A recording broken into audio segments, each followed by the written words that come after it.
24 ঘন্টার ভিতরে যতগুলো দোয়া কবুলের সময় আছে, যতগুলো সোনালী সময় আছে, যতগুলো মূল্যবান সময় আছে, এর মধ্যে সবচেয়ে গুরুত্বপূর্ণ হলো এই 5 নম্বরটা। সেটা হলো ভোর রাত, তাহাজ্জুদের সময়, রাতের শেষ ভাগ, শেষ তৃতীয়াংশ বলতে পারেন।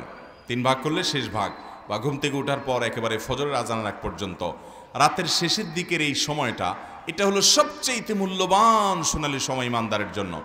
আপনার দোয়া আল্লাহর কাছে পৌঁছাতে চান, কায়মন বাক্যে আল্লাহর কাছ থেকে পাশ করাতে চান, আল্লাহর সবচেয়ে নৈকট্য অর্জন করতে চান, খুব বেশি আল্লাহর কাছে প্রার্থনা করতে চান, সিজদায় আল্লাহর কাছে বান্দার সবচেয়ে কাছাকাছি যেতে পারে।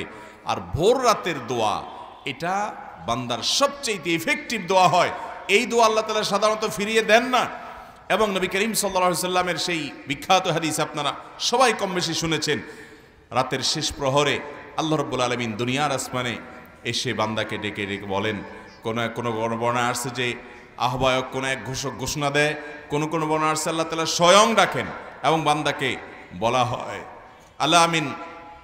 আলামিন মুস্তাগফিরিন ফাগফির লাহ, তোমাদের মধ্যে কেউ কি আছো যে গুনাহ করেছো, অপরাধ করেছো, আল্লাহর কাছে মাফ চাইবা তো আমি তাকে মাফ করব।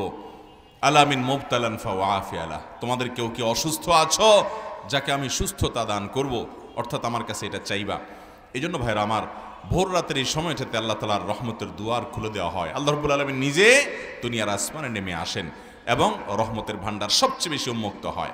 ডক্টর খন্দকার আব্দুল্লাহ জাহাঙ্গীর রহমাল্লাহর একটি ঘটনা, তিনি কোনো একটা পাবলিক প্রোগ্রামে বলেছিলেন যে কোনো এক আল্লাহর বান্দা তার জীবনে এমন একটা জটিল সমস্যায় পড়েছেন, পাওনা দেনা সংক্রান্ত একটা বিষয়ে, যে কোনোভাবে সেটা থেকে তিনি সমস্যা থেকে সমাধান করার পথ তিনি খুঁজে পাচ্ছিলেন না, উদ্ধারের কোনো পথ খুঁজে পাচ্ছিলেন না, এবং তিনি সকল আশার বাতিগুলো সব দেখলেন নিভে গেল এক এক করে, কোনো পথ আর তার সামনে খোলা নেই। তখন তিনি স্যার রাহিমাহুল্লাহর কাছে এসে বলেছেন যে আমাকে কোনো একটা আমল, কিছু একটা শিখাইয়ে দেন। হয়তো অন্য অনেকের মতো ভদ্রলোকও ধারণা করছে যে উনি হয়তো কোনো তাবিজ বা কোনো কিছু দিবেন। স্যার রাহিমাহুল্লাহ বললেন যে তুমি ভাই ভোর রাতে গিয়ে আল্লাহ রাব্বুল আলামিনের কাছে 2 রাকাত 4 রাকাত তাহাজ্জুদের নামাজ পড়ে হাত তুলে কায় মনোবাক্যে দোয়া করবে, চোখের পানি ফেলে আল্লাহর সাথে তোমার মনের দুঃখগুলোকে খুলে খুলে বলবে, লম্বা সময় ধরে বলতে থাকবে, নিয়মিত এরকম প্রতিদিন বলতে থাকবে। এই টাইমটাতে করতে থাকো, দেখা যাবে আল্লাহ রাব্বুল আলামিন তো দোয়া কবুল করেছে। লোকটা স্যার রাহিমাহুল্লাহ বলেছেন কয়েকদিন পর আমার কাছে এসে বলল যে অলৌকিকভাবে, অবিশ্বাস্যভাবে আল্লাহ তাআলা আমার সেই সমস্যাকে এমনভাবে সমাধান করে দিয়েছেন আমি কল্পনাও করি নাই, এবং আমল ওই একটাই ছিল যেটা আপনি বলেছেন, ভোর রাতের দোয়া। এই জন্য ভাইরা, আল্লাহর কাছ থেকে কোনো কিছুকে মঞ্জুর করার জন্য ভোর রাতের দোয়ার কোনো বিকল্প।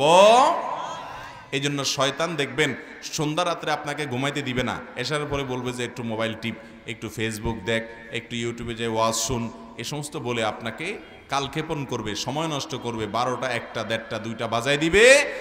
এরপরে যখন দোয়া কবুলের সময়, যখন আল্লাহর নৈকট্য লাভের সময়, যখন নামাজের সময়, তাহাজ্জুদের সময়, ওই সময় শয়তান আপনাকে খুব আরামের ঘুমে আপনাকে ঘুম পাড়িয়ে দিবে। ঠিক না বে ঠিক?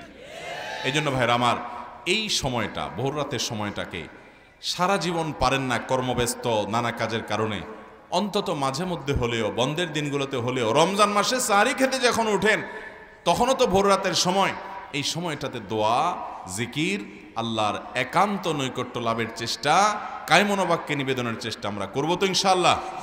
আল্লাহ তাআলা আমাদের সবাইকে তৌফিক দান করুন।